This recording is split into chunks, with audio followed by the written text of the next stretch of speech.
સુરતમાં ગણેશ વિસર્જન યાત્રામાં ફટાકડા ફોડતા વિશાળકાય મૂર્તિ પાછળ આગ લાગતા અફડાતફડી મચી ગઈ હતી. મોજીલા સુરતીઓ અન્ય તહેવારની જેમ ગણેશ ઉત્સવ પણ ભારે આનંદ અને ઉત્સાહથી ઉજવે છે. ગણેશ વિસર્જન યાત્રામાં કોઈ કમી ન રહી જાય તે માટે સુરતીઓ અગાઉથી જ આયોજન કરતા હોય છે. ત્યારે આજે વિસર્જન યાત્રામાં ભાગળ વિસ્તારમાં પહોંચેલી ગણપતિજીની મૂર્તિની પાછળના ભાગે ફટાકડા ફોડતા આગ લાગી ગઈ હતી.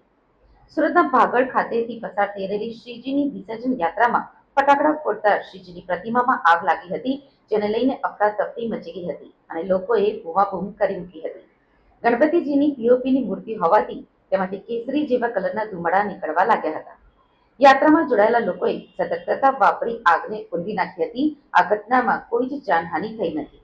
જોકે થોડીક ક્ષણો માટે તો ભયનો માહોલ સર્જાઈ ગયો હતો. કોઈ અઘટિત ઘટના ન બનતા સ્થાનિકોએ બાપ્પાનો જયઘોષ કર્યો હતો. આ વર્ષે મોટી મૂર્તિઓ માટેના રૂટ અલગ જ કરવામાં આવ્યા છે.